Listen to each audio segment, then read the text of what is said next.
मैं संत हूँ और कभी फैशन वैसन कुछ नहीं, हमेशा यही कपड़ा पहनता हूँ। लेकिन 15 करोड़ लोग टीवी चैनल से हमको जानते हैं और 5 करोड़ 28 लाख यूट्यूब से जानते हैं, और जानते ही नहीं है, मानते भी हैं। अब कभी भी ये एक्टिंग पैक्टिंग करने की जरूरत नहीं, ना सैया बलमों के गाना गाया कभी, ना कुछ नहीं। ये सब लफड़े वाले गीत में कभी नहीं गाता और याद भी नहीं है कोई, और फिल्म कभी देखा नहीं ना, कभी नहीं जिंदगी भर। और पोस्ट ग्रेजुएट तक की पढ़ाई किया, यूनिवर्सिटियों में पढ़ा। तो हमारे साथ में पढ़ने वाले कहते थे तुम पूरे महात्मा जी। हमने कहा बिल्कुल, अधूरे थोड़े पढ़ना, पूरे ही रहना, इलायची लौंग भी खाना नहीं। हमारे प्रोफेसर भी कहते थे बहुत अजीब आदमी हो तुम। हमने कहा अजीब ही रहूंगा, तुम्हारी तरह थोड़े रहूंगा मेहरकुल्ला बनकर, फालतू खुराफात करते। कितने टीचर भी वो क्या संस्कार देंगे, स्वयं हीरो बनकर आते स्कूल में। बुद्धूनाथ क्या दिमाग है तेरा। अब कम से कम शिक्षक हो, गुरुजी हो, सभ्यता की पोशाक पहनो। ये उल्टा पलटा से कोई काम नहीं होगा।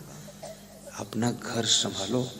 ये हीरो हीरोइन का तो धंधा है फिल्म बनाना, इनको तो पैसा मिलता है। अगर पैसा न मिले तो ये 1 सेंटीमीटर कमर नहीं हिलाएंगे। इनको करोड़ों मिलता है, तब ये खूब नाचते हैं, कूदते हैं, उछलते पुछलते, फालतू बकवास करते हैं। तो आप लोग इनके चक्कर में भी ना पड़ना। अपने जीवन को अच्छा बनाइए, सजाइए। और साथ साथ में कबीर साहब कह रहे हैं 4 बातें संभाल लीजिए तो जीवन में सुख आएगा। नंबर 1, शकलो दुर्मत दूरी करो। समस्त दुर्बुद्धि को दूर करो। दुर्बुद्धि, बुद्धि तो सबके पास होती है, लेकिन कुसंगत में पड़ करके बुद्धि दुर्बुद्धि में बदल जाती है, और सत्संगत में आने के बाद बुद्धि सद्बुद्धि में बदल जाती है। जो बुद्धि गलत चिंतन करने लग जाए, गलत चीजें सोचने लग जाए और गलत कार्यों में लीन होने लग जाए, तो जो बुद्धि आपकी माता पिता को सताने में लग जाए, जो बुद्धि घर बिगाड़ने में लग जाए, जो बुद्धि अपनी जिंदगी को बिगाड़ने में लग जाए, वो बुद्धि दुर्बुद्धि कही जाती है। और जो बुद्धि सबका कल्याण करने में लग जाए, सत्संग कराने में लग जाए और सबका हित हो ऐसा चिंतन करने लग जाए, ऐसी वाणी बोलने लग जाए जो बुद्धि सबका कल्याण हो जाए, तो समझ लो वो बुद्धि सद्बुद्धि है। रावण के पास में भी बुद्धि थी, लेकिन दुर्बुद्धि थी, सद्बुद्धि नहीं थी।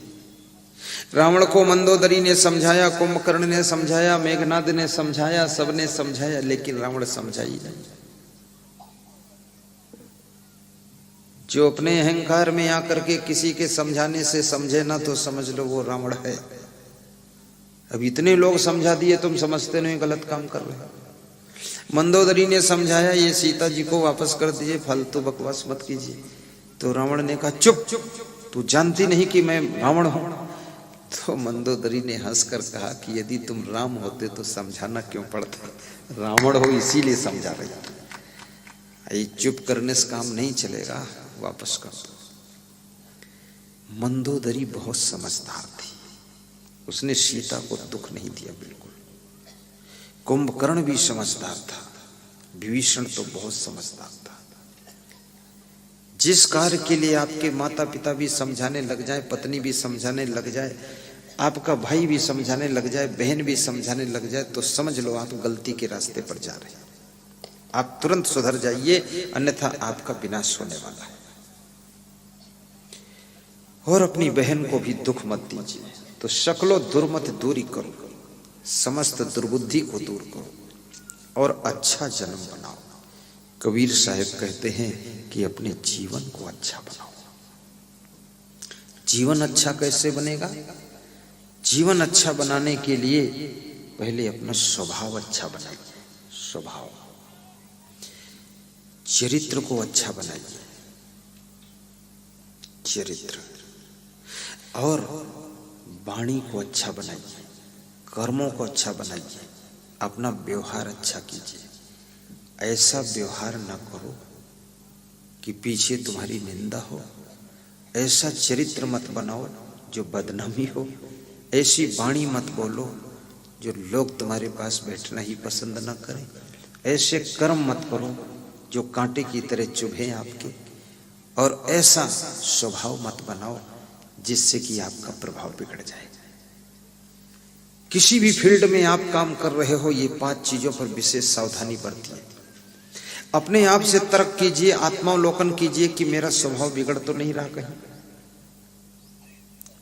कितनी महिलाएं बहुत अच्छे स्वभाव की होती हैं, जब शादी हो जाती है, ससुराल में आती 2-3 साल के बाद उनका स्वभाव चिड़चिड़ा हो जाता है, गुस्सा आने लगती है, क्रोध करने लग जाती है। तो घर वालों को भी लगता है कि अब तो पूरा चेंज हो रहा, मौसम बदल रहा है, ठंडी जा रही है, गर्मी की ऋतु आ रही है। ये सब क्या कर रही हो? जिस सुंदर स्वभाव से तुम्हारा मान सम्मान बढ़ता है, जिस अच्छे चरित्र से तुम्हारा आदर होता है, और जिस मधुर व्यवहार से तुमको लोग पसंद करते हैं, और जिन पवित्र कर्मों से तुम्हारा महत्वपूर्ण स्थान प्राप्त होता है तुमको, और जिस भाइयों बहनों मीठी वाणी से सबके दिलों में तुम्हारा स्थान बनता है, इस अपनी वाणी को बिगड़ने मत दीजिए।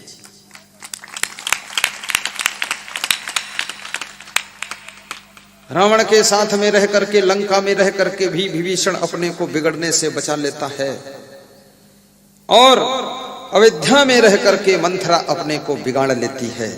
याद रखना, जिसको बिगड़ना है वो अयोध्या में भी बिगड़ सकता है, और जिसको नहीं बिगड़ना है, संभल कर रहना है, वो लंका में भी विभीषण बनकर प्रकट हो सकता है।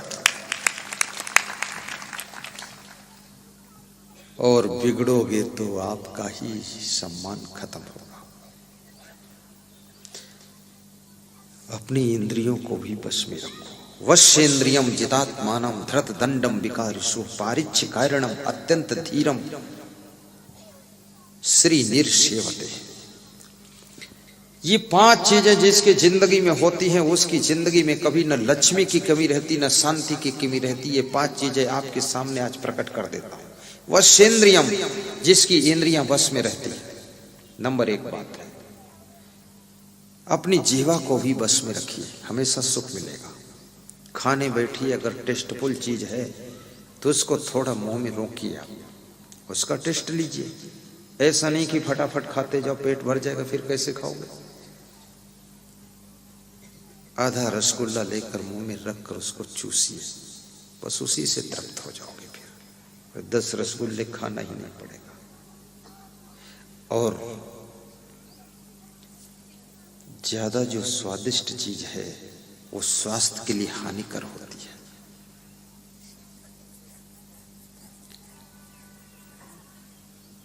जिह्वा इंद्री पर भी अपना कंट्रोल रखो। जब बोलने चलो तो जो बोलना है उस बोलने वाले शब्दों पर विचार करो, इसका परिणाम क्या हो सकता है। सारी बात की एक बात है कि परिणामदर्शी बुद्धि बनो, कि ये कार्य करूंगा तो इसका रिजल्ट क्या आएगा। कार्य करने से पहले रिजल्ट आपको दिखना चाहिए। ये बात बोलूंगा, इसका रिजल्ट क्या आएगा। ऐसा स्वभाव बनाऊंगा, इसका रिजल्ट क्या आएगा। और इस तरह का व्यवहार इनके साथ करूंगा, रिजल्ट क्या आएगा। आप अगर परिणामदर्शी बुद्धि प्राप्त कर चुके हैं तो आप जीवन में कभी फेल भी नहीं होंगे, अशांत भी नहीं होंगे। कभी कभी तुम कहते हो कि मेरे मुंह में तो शब्द आया था, बोल दूं इनको, लेकिन फिर बोला नहीं, बोल देता तो ज्यादा गड़बड़ हो जाता। बस इसी का नाम परिणामदर्शी बुद्धि है। कभी आपको जोश आ जाए अपने पति के ऊपर कि इनको कुछ बोल दो, लेकिन तुम ब्रेक लगा लेना, बोलना मत, नहीं तो बोलने के बाद फिर आगे कुछ और शुरू हो जाएगा। कंट्रोल कर लेना। सहनशीलता को तप कहा गया है, और घर घर के कलह कलेश में फंस करके मनुष्य का विकास रोकता है। माताओं बहनों को चाहिए कि अपने घर में कलह कलेश के वातावरण को खत्म करें, ताकि उनके घर के पुरुष लोग विकास कर सकें। पुरुषों को चाहिए नशा व्यसन की आदतों को छोड़ें, आलस्य का त्याग करें, और अच्छी तरह से महिलाओं के साथ व्यवहार करें, ताकि घर की सेटिंग बनी रहे। उल्टा पलटा खान पान भी ना करें। आप अपने घर के पुरुषों की प्रतिभा की परख कीजिए, किसके अंदर कितना ब्रेन है, और उसको अवसर प्रदान कीजिए कुछ करने के लिए। आप अपने घर की महिलाओं की भी प्रतिभा का आकलन कीजिए, ये क्या क्या कर सकती है। ऐसा नहीं है केवल घर में ये छोटा काम कर सकती है, इनके पास में बहुत बड़ी क्षमता है, ये बहुत बड़ा बड़ा काम कर सकती। अभी उत्तर प्रदेश में एक ऐसी महिला है, उसका नाम मीनाक्षी देवी है। वो 12 शुगर फैक्ट्री की मालिक है, वो शुगर फैक्ट्री चला रही है, और एक एक शुगर फैक्ट्री में कम से कम 5-5 हजार 10-10 हजार लोग कर्मचारी काम कर रहे हैं, और पूरी एरिया का गन्ना खरीदती है। उसका पति कहता है कि मुझे तो इतना बुद्धि नहीं है, शांति से रहता हूँ, पर ये ज्यादा होशियार है, तो यही फैक्ट्री बढ़ाती जा रही है। फैक्ट्री बढ़ाया। महिलाओं को भी चाहिए अपने दिमाग को सही यूज करो, पुरुषों को चाहिए अपने ब्रेन को सही यूज करो। कहीं तुम्हारा ब्रेन कलेश में बीत न जाए, कहीं तुम्हारा ब्रेन तुम्हारी गलतियों के कारण प्रयोग ही ना हो पाए, ऐसी स्थिति ना आए, और कहीं तुम्हारी शक्तियां, तुम्हारी ऊर्जा, तुम्हारी ताकत इस संसार के उपद्रव में पड़ करके व्यर्थ न पड़ी रह जाए। सारे उपद्रवों को किनारा कीजिए, कलेश से ऊपर उठ जाइए, गम खाना सीख लीजिए, अपनी पूरी शक्तियों का, एनर्जी का, बुद्धि का सही प्रयोग करके और नंबर 1 पर अपना स्थान प्राप्त कीजिए। ये तुम घर ही में रोज उलझे रहोगे, चाय में, पानी में, रोज उसी चक्करबाजी में। बाथरूम की टोटी कौन तोड़ा है? अरे छोड़ो। बाथरूम की टोटी तोड़ने वाले भी कृपया सावधान हो जाए। ये लफड़ा रोज रोज मत डालें। टोटी तोड़ दोगे, पानी कहां से निकलेगा? नुकसान मत कीजिए, गलतियां मत कीजिए। तुम्हारी गलतियों से बहुत बुद्धिमानों का दिमाग भी डाइवर्ट होकर के तुम्हारी तरफ खर्च होता है। ऐसा कार्य मत कीजिए कि रोज रोज तुमको बिठा करके ही लोग समझाते रहे। रोज रोज समझौता चल रहा है, रोज तुमको समझा रहे हैं, बेटा ऐसा है, लेटा वैसा है और वैसा है। ये फालतू बात है। ऐसे बनो कि तुमको दूसरों को समझाना ही ना पड़े, और ऐसे बनो कि स्वयं ऐसी जिंदगी जो दूसरे लोग तुमको देख करके संभलते चले जाएं। रोज रोज तुमको समझाने में जो टाइम बर्बाद कर रहे हो अपने माँ बाप का, अपने भाई का, अपनी पत्नी का, अपने पति का, ये बहुत बड़ा पाप लगेगा। खुद तो कुछ कर भी नहीं सकते हो, करते भी नहीं हो, किए भी नहीं हो, करोगे भी नहीं, पक्का पता है। लेकिन जो करने योग्य थे उनको करने भी नहीं देते हो, उनको भी उसी लफड़ में उलझाए रहते हो। मत उलझाइए, उनको काम करने दीजिए। सबके पास में समान बुद्धि नहीं होती है। परिवार के अंदर 1-2 व्यक्ति बुद्धिमान होते हैं, ब्रेन होता है, मास्टर माइंड होते हैं। राजनीतिक पार्टियों में भी 1-2 आदमी ही मास्टर माइंड होते हैं, उन्हीं की कलाओं से पार्टी आगे बढ़ती है। मास्टर माइंड को रौंदिए मत, उनको दुख मत दीजिए, उनको उलझाइए मत, परेशान मत कीजिए। उनके दिमाग को थोड़ा शांति से डिसीजन लेने दीजिए। देखिए, एक आदमी के डिसीजन से पार्टी पूरी केंद्र सरकार और स्टेट सरकार बनाकर बैठ जाती है, और जहां सब लोग खींचा खींची करते हैं वहां सारा काम खत्म हो जाता है। इसलिए मास्टर माइंड को परेशान, आपके आश्रम में जो मास्टर माइंड हो, बहुत बुद्धिमान हो, ब्रिलियंट हो, इंटेलिजेंस हो, टैलेंट हो, उस व्यक्ति को ऐसे हाथों पर लेकर के चलिए। उसका एक व्यक्ति का कमाल सारे लोगों का सम्मान बढ़ा देगा। और मास्टर माइंड व्यक्ति के पास में अपने शब्दों को भी छान कर भेजिए, फिल्टर करके भेजिए। आपने कोई भी इंजन देखा होगा, उसमें फिल्टर लगा होता है। चाहे इंजन हो या जनरेटर हो या गाड़ी का इंजन हो या ट्रक का इंजन हो, सब में फिल्टर लगा होता है।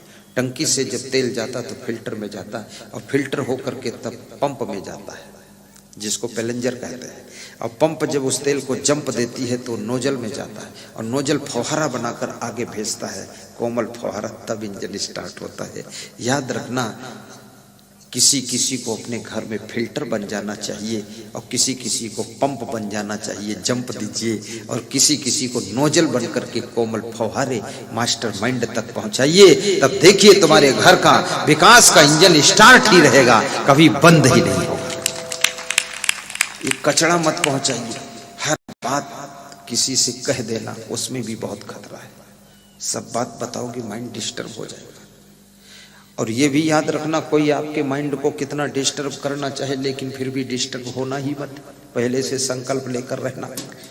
घर के लोग इतने समझदार अगर नहीं हैं, कचड़ा लफड़ा रगड़ा झगड़ा मचाते रहते हैं और सारी बातों का बवाल तुमको सुनाते रहते हैं। तुम सुनते रहो, हंसते रहो, मुस्कुराते रहो, डिसीजन लेते रहो, कार्य करते रहो, घर को संभालते रहो। विकास का इंजन बंद मत होने देना, क्योंकि कभी कभी इंजन की भी हैबिट हो जाती है तो बिना फिल्टर वाला तेल भी खींच के चला देता है। हाँ, ऐसे बन जाना। अब क्या करोगे जब लोग नहीं समझदार है? उसमें तुम भी अगर डाउन हो जाओगे तो और धराशायी सब काम हो जाएगा।